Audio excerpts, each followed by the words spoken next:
수고하셨습니다. 하나님께 영광의 박수를 합니다. 한동안 출애굽기서를 우리가 계속해서 보았는데 어쩌면 이제 사도행전을 좀 주목해 보려고 합니다. 연말 정도 가야 끝나지 않을까 싶은 생각이 드는데 어쨌든 기대감을 가지고 진득하게 또 함께 사도행전을 집중해서 살펴보도록 하겠습니다. 꿈은 마음을 지배합니다. 그리고서 그 인생을 맛깔나게 하는 거죠. 뒤에 설명을 드리겠습니다만은 이 꿈이라고 하는 것은 뭐냐면 동사형이에요. 동사형. 꿈을 꾸는데 그치지 않고 그 꿈은 뭐지? 어떻게 해야 돼요? 움직여야 돼요. 도전해야 돼요. 시도해야 돼요. 그러지 않으면 그 꿈은 뭐가 되죠? 망상에 그치게 되죠. 그래서 꿈은 마음을 지배합니다. 그리고 그 인생을 확 바꿔놓죠. 단테의 신곡 얘기입니다. 그는 한 여인을 엄청 사랑했습니다. 베아트리체라고 정말 사랑했습니다. 그러나 이 여인에게서 시련을 당하게 되죠. 그러고서는 정치에 이제 함몰하게 됩니다. 그러나 이 또한 실패하게 되죠. 꿈꾸었던 것들이 연이어 좌절하는데 단테는 포기하지 않습니다. 그리고서는 온 마음을 집중해서 대작 신곡을 탄생시키게 되죠. 꿈은 계속해서 꾸는 겁니다. 꿈은 계속해서 도전하는 겁니다. 꿈은 계속해서 시도하는 겁니다. 이 머슬로우라는 사람이 가지고 있는 욕구 중에서 가장 큰 게 있다면 뭐냐면 자기 실현이라는 겁니다. 한번 소리하십시오. 자기 실현. 뭐냐면 마음에 뭔가 품고 뭔가 욕망 내지는 욕심이 있는 그게 다 있단 말이죠. 그것을 뭐 합니까? 소유하는 것이 인생이라는 겁니다. 그래서 그걸 위해서 돈을 벌고 그걸 위해서 참고 그걸 위해서 견디고 이게 우리 사람의 당연한 모습이라고 말을 합니다. 또 테니슨이라고 하는 이 사람은 그렇게 얘기를 합니다. 하나님께서 우리에게 주신 꿈은 우리가 날마다 밤에 별을 해놓은 수많은 생각의 밤들보다 훨씬 더 많다라고 했습니다. 그러니까 우리는 꿈을 꿀 수 있어야 합니다. 꿈꾸는 것이 곧 나의 비전이 되고 나의 인생이 된다라는 큰 도전을 우리에게 주고 있습니다. 이 사람은 듀넌트라는 사람인데 두 가지 꿈이 있었습니다. 하나는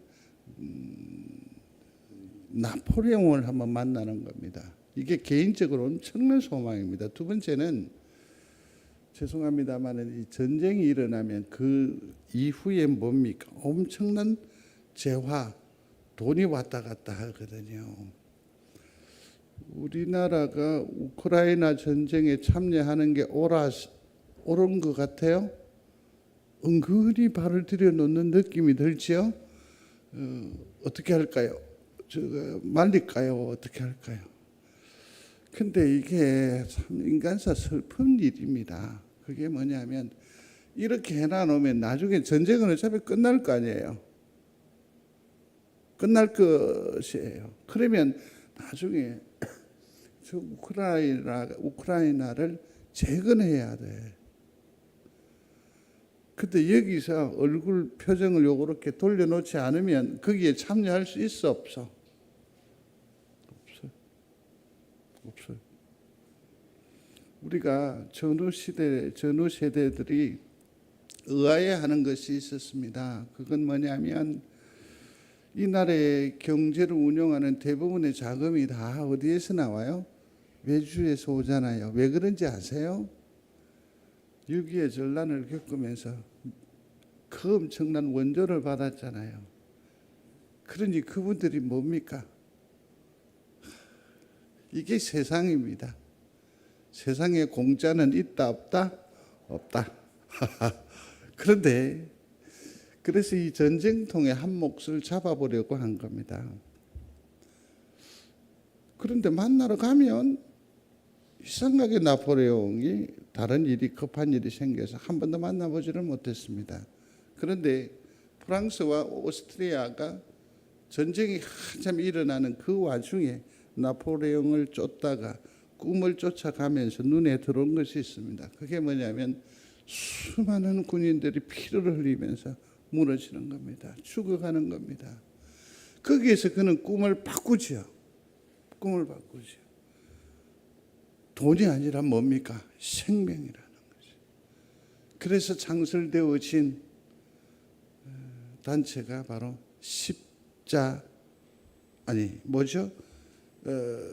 적십자입니다.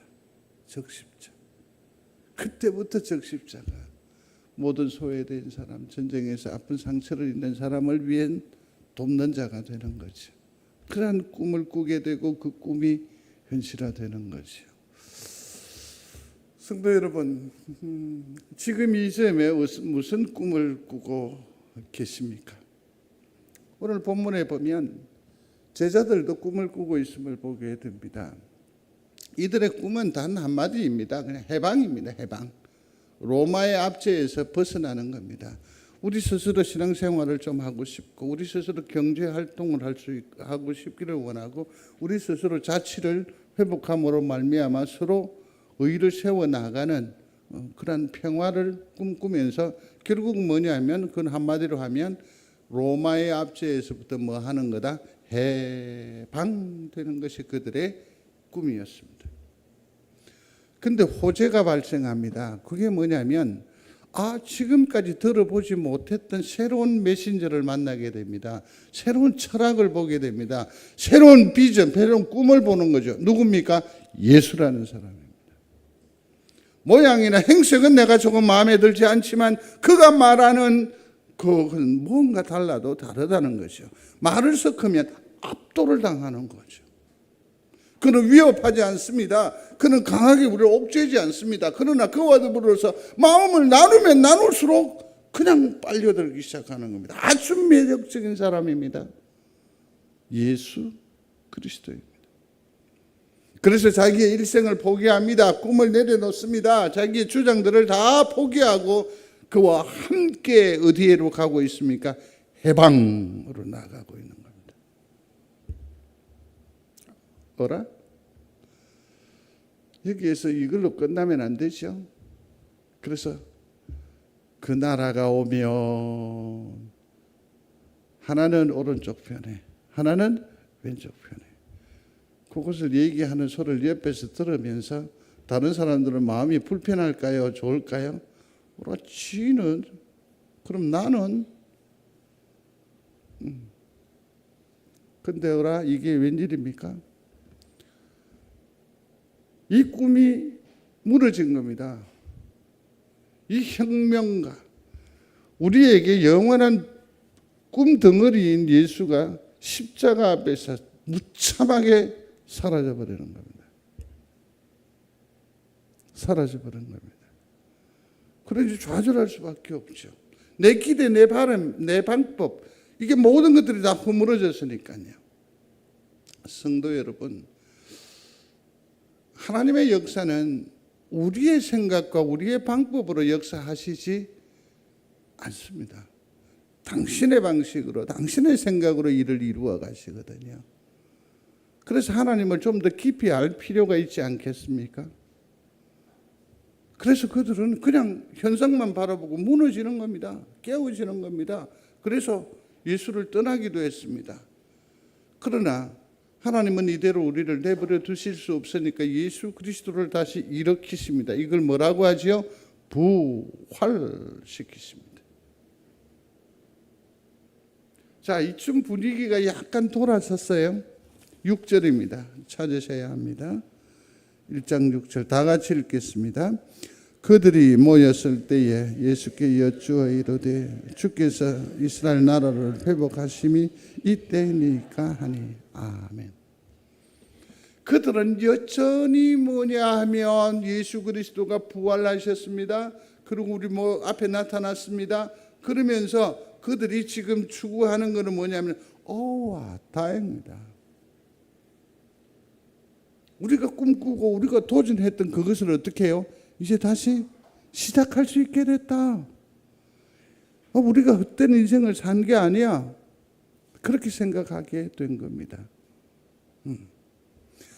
분명히 그들에게는 십자가가 있었습니다. 그들에게는 무엇이 있었어요? 부활의 영광에 동참하는 감동이 있었습니다마는 6절의 이 말씀을 비추어 보면 여전히 십자가는 삐뚤어진 십자가였고 부활은 뭡니까? 왜곡돼 버렸어요. 하나님께서 예수 그리스도께서 추진하고 가시는 그 방향하고 전혀 다른 계산을 하고 있다는 거죠. 성도 여러분, 예수와 마음이 맞아지게 되기를 바랍니다. 예수님께서는 과연 이 상황에서 뭐라 생각하실까? 예수님 같았으면 어떻게 이 문제를 처리하셨을까? 이러한 고민이 바로 거룩한 고민이 되는 거고요. 그게 바로 이 땅 위에서 거룩한 삶을 사는 첩경이 비결이 된다는 것을 깨닫는 우리 모두가 되시기를 바랍니다. 내 자존심으로 출발하면 문제 해결을 볼 수가 없습니다. 내 이익과 관련해서 접근하면 이 문제는 도무지 해결이 안 됩니다. 왜냐하면 저 인간이 변할 리가 없고 내가 변할 리가 없기 때문에요. 그래서 이 문제를 어디로 봐야 됩니까? 이쪽으로 예수 그리스도로 통해서 문제를 보아야 됩니다. 이러한 대범한 결단과 선택이 있기를 주의 이름으로 축원합니다. 그래서 여전히 그들은 뭡니까? 주님의 꿈과 다른 그런 방향으로 나아가고 있다라는 게지요. 그러면 예수님이 가지신 꿈은 도대체 뭘까? 3절입니다. 주목해서 한 번 더 읽어보겠습니다. 3절입니다. 같이 합니다. 그가 고난 받으신 후에 또한 그들에게 확실한 많은 증거로 친히 살아계심을 나타내사 40일 동안 그들에게 보이시며 아멘. 왜 십자가에 돌아가셨어요? 왜 부활하셨어요? 하나님의 큰 일을 하시기 위해서. 그러니까 예수님의 꿈은 뭡니까? 하나님 나라예요. 그러면 우리가 늘 얘기하잖아요. 하나님의 나라라고 했었을 때 너무 피상적이라는 표현을 해도 괜찮겠습니까? 이해가 잘 안 되죠. 그죠? 2장 한번 넘어가 보십시오. 사도행전 2장 11절 찾으셨습니까? 같이 읽겠습니다. 그레데인과 아라비아인들이라 우리가 다 우리의 각 언어로 하나님의 큰 일을 말함을 듣는도다 하고 아멘. 하나님의 나라가 예수님의 꿈인데 그 꿈은 하나님의 뭐다? 큰 일이라는 거. 그런데 누가복음 19장 35절 이하를 보면 예수님의 꿈인 하나님의 나라 곧 하나님의 큰 일은 결국 뭘 말하느냐 하면 교회를 말하는 거예요. 다시 말하면 예수님의 꿈은 교회. 자, 교회가 어디 있습니까? 자, 묻습니다. 교회가 어디 있습니까? 송정동에 있는 교회 아시죠? 여기가 송정중앙로 5번 길 106-6 그 교회 맞습니까? 제가 20년 넘게 사역했는데 낙심이 되네. 예스럽게 다시 묻습니다. 그 교회 맞습니까? 그 교회 맞습니까? 맞고요. 일단 맞고요. 맞고요. 하나님의 예수님의 비전, 예수님의 꿈, 하나님의 큰 일은 뭐냐면 교회예요, 교회. 그러니 주님의 최고의 관심사는 교회예요, 교회. 송정제일교회 맞고요. 자, 여기 안에도 성전교회 안으로, 성전제일교회 안으로 들어와 봅시다. 거기에 교회가 있어요? 어디입니까? 누굽니까?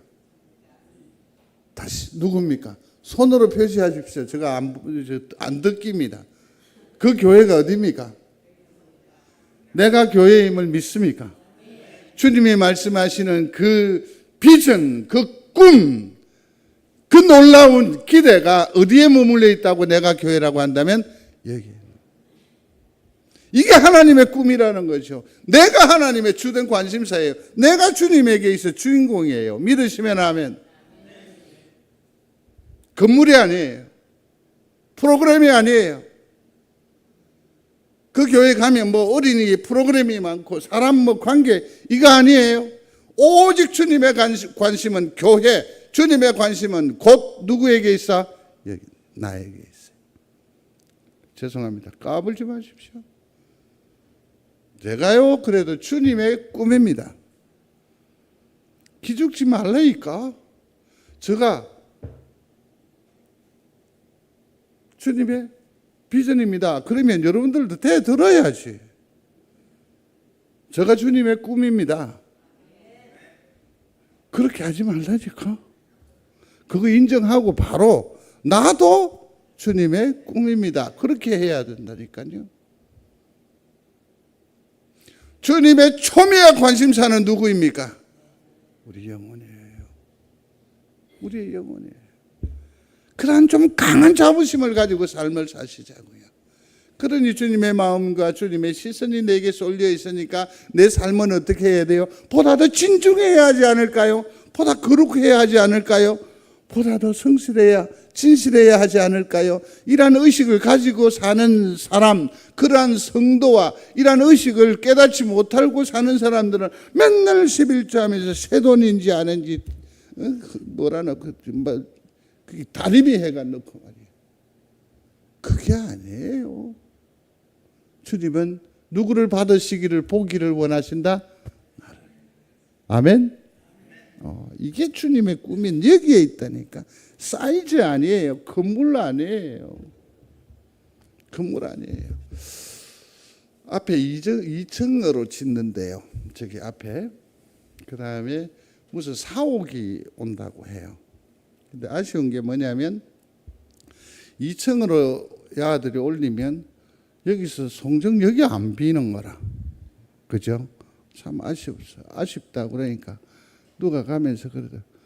목사님 내가 지난번에 얘기 한번 했을 게인데 아이고 좀 종탑을 크게 한번 올리든지 아니면 옆에 땅을 진작에 사 놓으라 카이. 그렇게 말하는 인간치고 저렇게 내한테 돈 1원짜리 한 장 안 주는 사람이거든. 미워 죽겠어. 어쨌든 교회는 뭐다? 사이즈가 아니에요. 크기가 아니에요. 건물이 아니에요. 교회는 무엇입니까? 나입니다. 교회는 뭐라고요? 나입니다. 여기에 하나님이 거하여 계시고 하나님의 눈이, 하나님의 마음이 여기에 계심을 믿는 교회된 성도가 되시기를 중심으로 소원합니다. 그러면서 주님께서 뭐라고 하십니까? 오직 성령이 너희에게 임하시면 너희가 권능을 받고 예루살렘과 온 유대와 사마리아와 땅끝까지 뭐라고요? 내 증인이 되리라. 자, 여기에서 주님의 주된 관심사가 어디에 있습니까? 여기에 있어요. 근데 지금 이 8절 말씀은 뭘 말하는 겁니까? 이 말씀은 두 가지 의미로 생각할 수 있습니다. 하나는 뭡니까? 성령이 임하시며, 그 다음에 또 하나의 의미는 뭐냐면 땅끝까지라고 말했습니다. 그러니까 이런 얘기이죠. 우리는 하나님의 구원받은 백성임을 믿습니까? 근데 의외로 이기적이라는 것도 인정하십니까?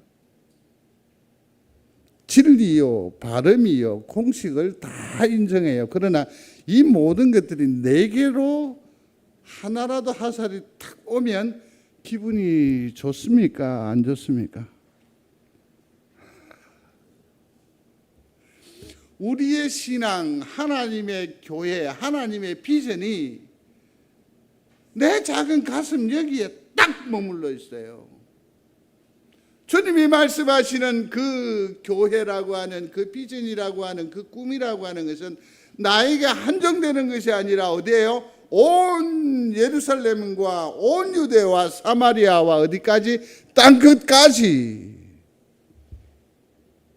이로 말미암아 비로소 어느 성경신학자는 이렇게 말해요. 이 말씀 1장 8절의 말씀으로 말미암아 제자들의 인생관이 달라졌다고, 세계관이 달라졌다고. 이 작은 팔레스틴이 아니라, 이 작은 송정이 아니라 주님은 우리를 통하여서 어디를요? 세상으로 나아가는 거죠. 이게 하나님의 꿈의 크기입니다. 그래서 하나님의 나라는 좀 더 구체적으로 접근해 보면 모든 민족들에게 다 나타나는 영향이에요. 그러면서 그게 뭡니까? 살롬, 평화. 하나님의 나라는 무엇입니까? 모두가 다 뭐 하기를 원한다? 평안하기를 원한다. 주님 지금 말씀하시는 것입니다. 사랑하는 성도여, 너희가 평안이 있을지어다. 주님 나타나시고 역사하실 때마다 평강이 너희에게 있을지어다. 사도 바울도 계속해서 사역하면서 주의 은혜와 평강이 너희에게 흘러 넘치게 있을지어다. 평강. 축복하십시오. 너무 인색하지 마십시오. 주님은 우리를 이처럼 축복하지 않았습니까? 손을 이렇게 내밀어 보시면 되는데 그게 그렇게 잘 안 되는 것 같아요. 한번 해보시겠습니까? 그거 안 하잖아, 아무도. 최집사님 왜 안 오는데? 손을 이렇게 하지 말고 이제는 사람에게 가야 돼. 옆으로. 이 집사님 쪽으로 해보세요. 이렇게. 평안하시기를 원합니다. 이렇게 축복하는 거예요. 이게 교회다운 기능이 제대로 발휘되는 거라니까요. 그 다음에 또 뭡니까? 영원한 삶의 축복이 바로 하나님 나라의 모습이에요. 부활의 축복. 우리는 좌절할 수 있습니다. 무너질 수 있습니다. 깨어질 수 있습니다. 그러나 주님의 꿈, 주님의 비전이 머물러 있는 우리라고 한다면 다시 일어설 수 있습니다. 다시 부활할 수 있습니다. 이게 예수 믿는 맛 아닙니까?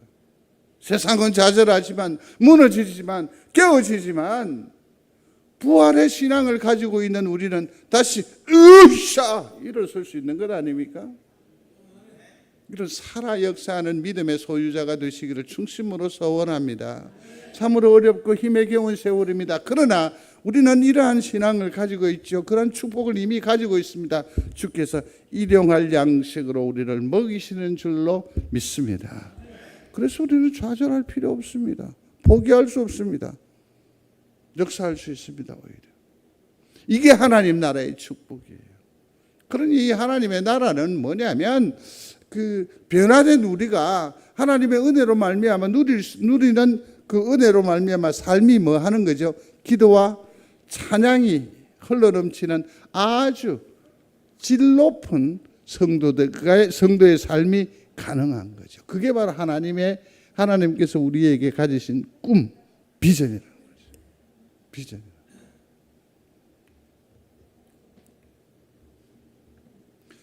근데 그러므로 우리는 뭘 해야 돼요? 이제 선택을 잘 해야 돼요. 다 결정을 해요. 그 대신에 우선순위라는 것이 있습니다.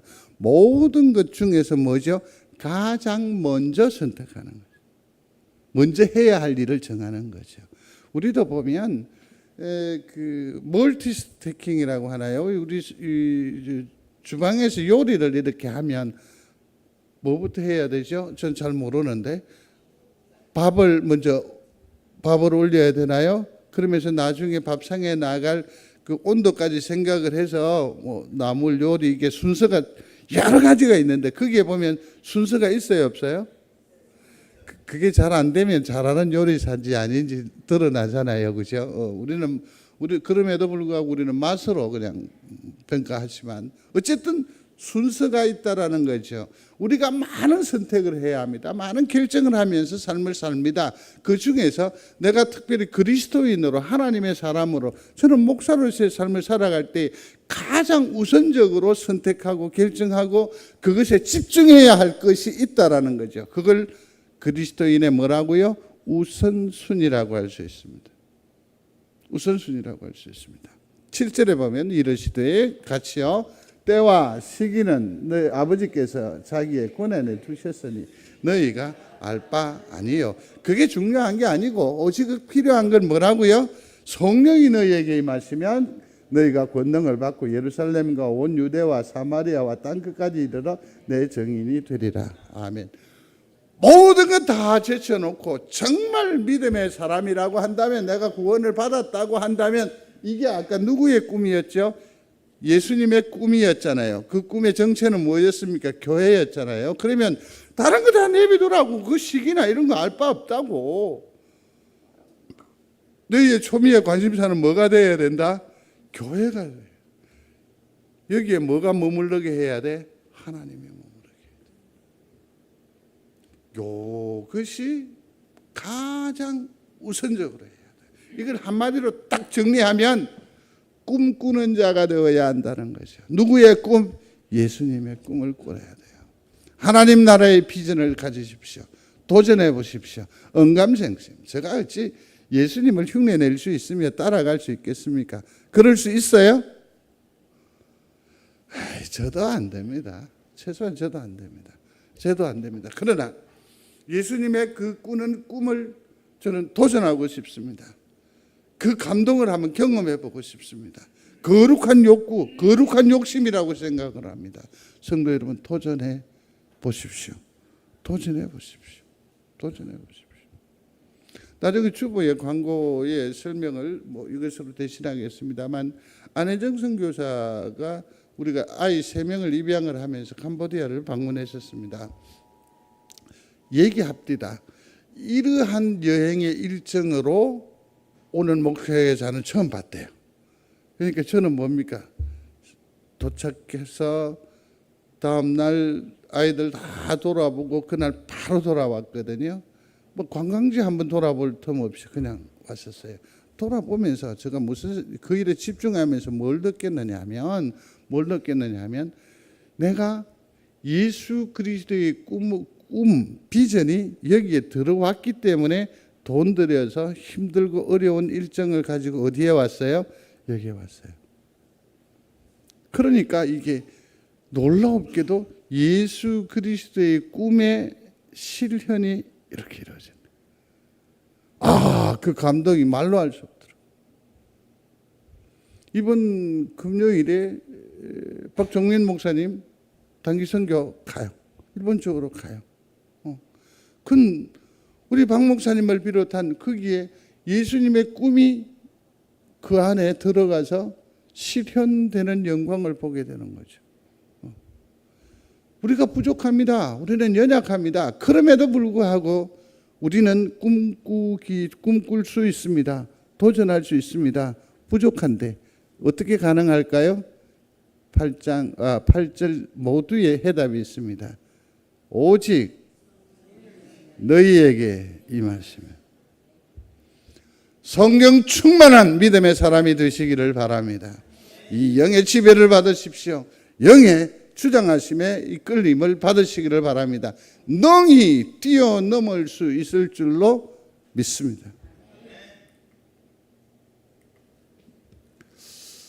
그래서 이제 그 사도행전에 나타난 하나님의 나라, 이건 곧 예수님의 꿈 얘기지요. 그 구절만 잠시 한번 확인을 해보면 그 8장 12절입니다. 같이 읽습니다. 빌립이 하나님 나라와 및 예수 그리스도의 이름에 관하여 전도함을 그들이 믿고 남녀가 다 세례를 받으니 아멘. 주님께서 다시 살아나신 것도 믿기지 않았던 그들이었습니다.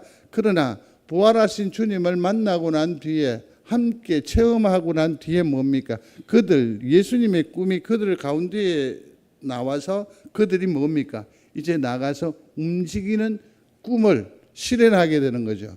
하나님 나라와 및 예수 그리스도의 이름. 전에는 전파하기가 두려웠습니다. 부끄러웠습니다. 드러내기에 미흡했습니다. 이제는 뭡니까? 그 꿈이 여기에 오니까 어떻게 합니까? 드러내게 되는 거죠. 성도 여러분, 우리가 일생을 살아가면서 신앙인으로 살아가면서 예수 믿으세요라는 말이 몇 번이나 해보신 것 같아요. 아니면 요 근간에 예수님의 꿈을 한번 꾸어보시기 바랍니다. 14장 22절인데요. 제자들의 마음을 굳게 하여 이 믿음에 머물러 있으라 권하고 또 우리가 하나님 나라에 들어가려면 많은 환난을 겪어야 할 것이라 하고, 사도행전은 곳곳에 그 흐르는 움직이게 하는 에너지가 어디에 있어요? 하나님의 나라, 예수님의 꿈이 움직이게 하는 것 같아요. 20장 25절입니다. 내가 달려갈 길과 주 예수께 받은 사명 곧 하나님의 은혜의 복음의 내용이 뭐죠? 하나님 나라. 사도 바울도 이렇게 아주 강하게 얘기하고 있습니다. 그렇습니다. 그들이 날짜를 정하고 그가 유숙한 집에 많이 오니 바울이 아침부터 저녁까지 강론하여 하나님의 나라를 정언하고, 우리 심장 가운데에 예수님의 꿈이 자리하니까 모든 일상에 있어 뭐가 드러납니까? 하나님의 꿈, 예수님의 꿈이 드러나고 증거하는 그 일의 귀한 증인, 도구가 되어 사는 모습을 생생하게 기록하고 있는 성경이 뭐다? 사도행전입니다. 여러분들도 예수님의 꿈을 품어서 하나님의 나라를 확장하는 귀한 주님의 도구가 되시기를 주의 이름으로 축복합니다. 근데 제자들은 이렇듯 주님의 꿈을 접하고 그 마음의 감동으로 인해서 변화되기 시작했는데, 오늘날 교회는 어떨까? 동상이몽이죠. 정말 도전적인 얘기이고 좀 서글픈 얘기일지 모르겠는데, 왜 교회에 오십니까? 각각 다 다른 꿈을 가지고 있는 거죠. 각각. 제가 당구를 처음 배웠을 때 교회 와서 이 등을 다 헤알렸습니다. 땅 하면 땅땅땅땅땅 이렇게. 각각 다 생각이 다르죠. 오월동주라고 했습니까? 한 배를 탔지만 서로 그냥 으르렁거리고 다르게 죽으려고 하는 거죠. 그래서 성경학자들은 친교형 교인이 있습니다. 교회 오면 사람이 좋다고, 나의 외로움을 달랠 수 있다고, 또 교회 오면 어찌됐든 좋은 말 많이 하지 않냐고. 이게 교회 출석의 원인이 될 수 있습니까? 또 난 예수고 잘 모르겠는데 하여튼 난 네 때문에 간다. 또 내지는 우리 엄마 때문에 간다. 이런 순교형. 내가 지금까지 이 교회 출석한 횟수가 몇 년인데. 한풀이형. 습관성 교인이 있습니다. 우리 교회는 어떻습니까? 하나님을 사랑함으로 하나님 앞에 영광 올리고 드리기 위하여 센스가 있으면 이때 대답을 아멘 해버리면 끝날 건데, 제가 더 이상 얘기를 안 하고 야단도 안 칠 건데 다시 앞으로 우리 프레지 설교의 강점이 뭐냐면 되돌아갈 수 있다라는 기능입니다. 습관성 교인이 있어요. 그럼 송정제일교회는 구원받은 백성으로서 마땅히 하나님 앞에 영광 돌리기 위하여서 다시 돌아갈게요. 송정제일교회는 하나님 앞에 영광 돌리기 위해서, 구원받은 자로서 그 감격함을 드러내기 위해서 꼭 이렇게 해야 된다. 그러한 교회, 송정제일교회가 되기를 충심으로 소원합니다. 정말 다른 꿈들을 다 가지고 있습니다. 그러나 여기서 이것을 좀 더 확장을 해서 우리 개인의 꿈은 어떤가 한번 생각을 해볼 필요가 있는 것 같습니다. 닉슨이라는 사람 아십니까? 워터게이트 사건이 일어나서 그 대통령을 중간에서 내려놓아야 하는 그런 엄청난 전 세계적인 어떤 그 파문이 일어났던 그 일에 그때 그 보좌관으로 함께 했던 사람입니다. 찰스 콜슨이라는 사람인데, 이 닉슨 대통령이 이제 탄핵을 당하고 수감을 하게 되니까 같이 감옥에 들어가게 됩니다. 감옥에 들어가게 됩니다. 근데 거기에서 하나님의 나라를 생각을 하고 예수 그리스도에게 집중하기 시작합니다.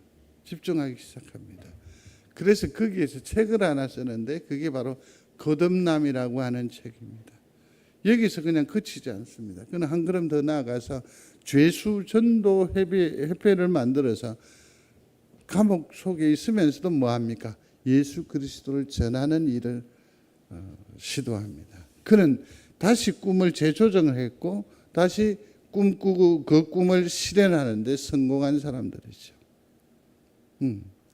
참 귀한 일이라고 생각을 할 수 있습니다. 참 이쁘장하게 생겼었는데 좀 지나치게 이쁨이 있는 분이었습니다. 근데 그 이쁨이 자기 자랑이어서 그런지 우리가 봐서는 죄송합니다. 안 들으니까 밥맛입니다. 근데 요 근간에 어쩌다가 지나면서 안부를 전하면서 봤는데 얼굴이 굉장히 환하게 밝아졌다는 거 아닙니까? 웬 까닭이요? 그렇게 물었더니 그가 얘기하는, 목사님, 제가 이제 전도 폭발을 시작했습니다. 이제는 뭐 한다고? 전도하기 시작했다라는 겁니다. 그러고 나서는 그 얼굴에 낯빛이 달라졌다라는 걸 느꼈습니다. 꿈꾸십시오. 이뻐지기를 원하십니까? 예수의 꿈을 꾸시기를 바랍니다.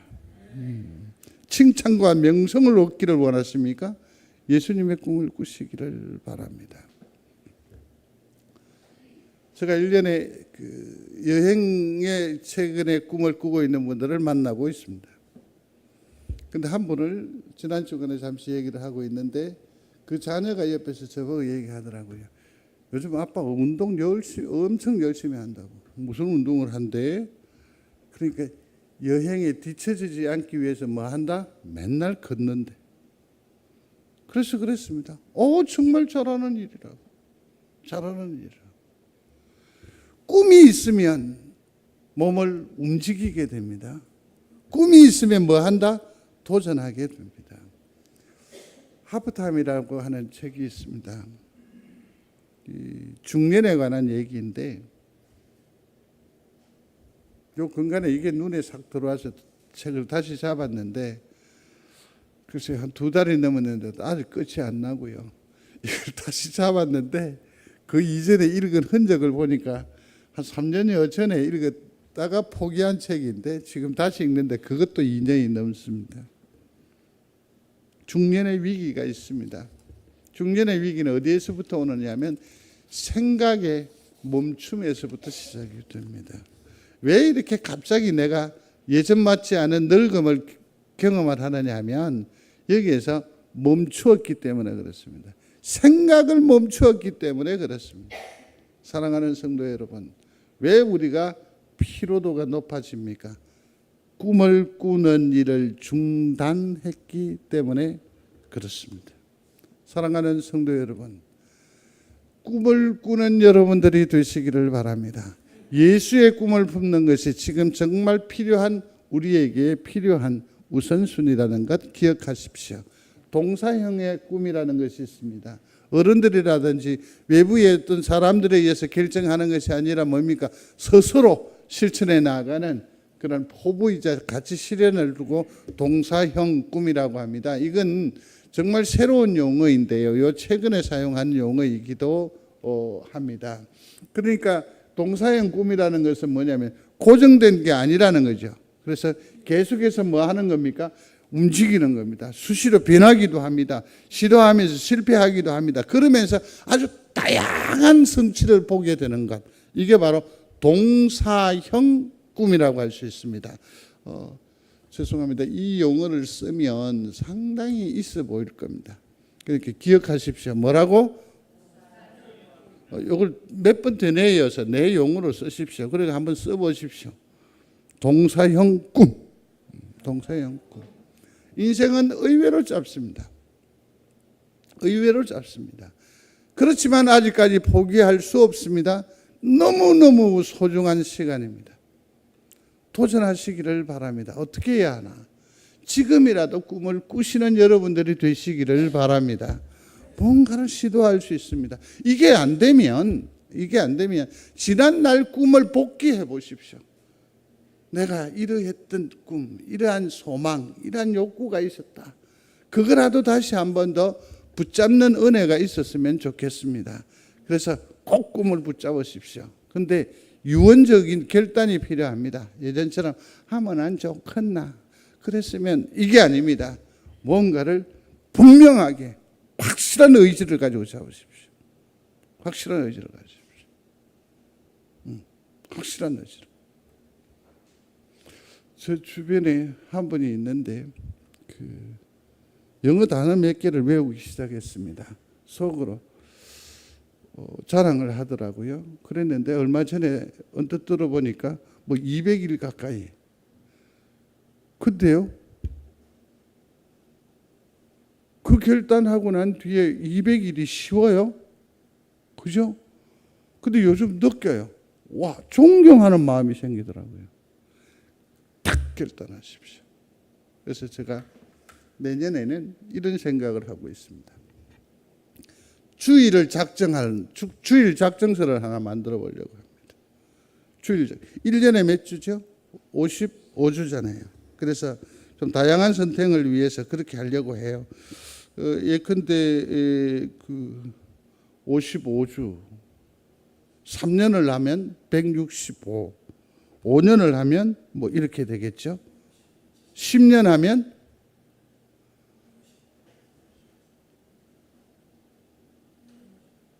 55주,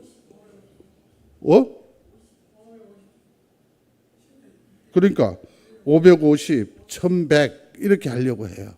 그러면 이제 생각하실 거라고요. 예를 들어서 이제 허 권사님 같은 경우는 작성을 하면 한 얼마를 하겠어요? 10년? 20년? 저는 여러분들에게 왜 이것을 제시하는지 아십니까?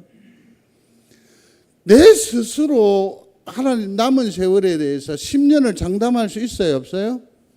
그러나 욕심은 있잖아. 그러면 하나님 앞에 이것으로 꿈을 대체하는 거죠. 네, 하나님, 제가 하나님 앞에 작정했습니다. 주일 1100번을 작정합니다. 나를 지키시기를 원합니다. 왜 신앙이 우리가 이렇게 소극적입니까? 좀 더 적극적으로 도전해 볼 수 있는 것 아닙니까? 이게 바로 거룩한 꿈. 반드시 내년에 시행할 겁니다. 그래서 못되게 딱 55주 작성해 놓고 55주 뒤에 나는 이 교회에 대한 출석 의무를 다 했다. 그렇게 말할 사람도 없잖아. 있을 수 있겠다라고 하는 위험성은 내가 감지를 하는데 그래 해보라지. 이 교회만큼 좋은 교회 어디 있던고? 그러니까 뭡니까? 하나님 앞에 꿈꾸는 자가 되십시오. 시도하는 자가 되시기를 바랍니다. 그 일을 위해서 뭐라고요? 기도부터 하십시오. 하나님, 내게 꿈을 주십시오. 하나님, 내게 도전할 비전을 주십시오. 기도하는 여러분들이 되시기를 바랍니다. 예레미야서를 우리가 묵상하는 글을 계속 나누는데 신학교에도 나누고 있는데 거기에 저들을 위해서 누우십시오, 저들을 구원해 내십시오라는 표현이 이번 주간에 많이 나갔습니다. 그랬는데 그중에 진행필이라고 하는 전도사님이 무슨 얘기를 하느냐면 어제도 엘리베이터에서 지난주에도 엘리베이터 앞에서도 만났는데 그분이 돌아가셨대요. 그럴 줄 알았으면 예수 믿으세요라는 말 한마디가 아쉬워요, 죄송해요, 이런 글을 올렸더라고요. 댓글을. 그렇습니다. 이제 하나님을 향한 꿈을 꾸십시오. 앞마당 기도라고 했는데 이건 뭡니까? 내 눈에 보이는 그들을 위해서 기도하십시오.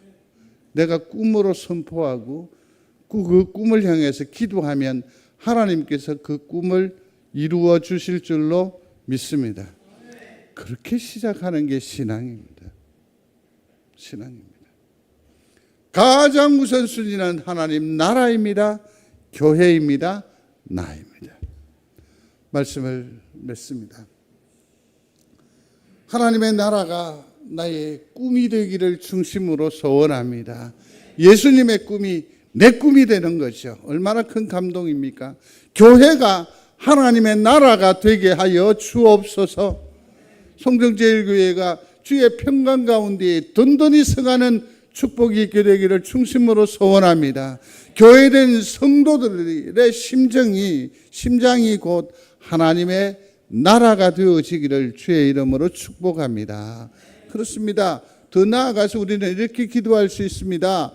우리의 가정이 하나님의 나라 곧 에덴 동산과 같게 하옵소서. 이러한 카피를 붙들고 기도하십시오. 기도하십시오. 다 내려놓고 이렇게 표현할 수 있습니다. 주여, 내 인생의 남은 날들을 주께서 주신 이 보람과 목표를 위해서 살아갈 수 있도록 도와주시옵소서. 하나님의 나라의 꿈을 꾸는 성도들이 되시기를 주의 이름으로 축복합니다. 고마우신 하나님, 내 인생의 남은 날들을 주께서 주신 이 보람과 목표를 위해서 살아갈 수 있도록 도와주시옵소서. 예수님 이름으로 기도드리옵나이다. 아멘.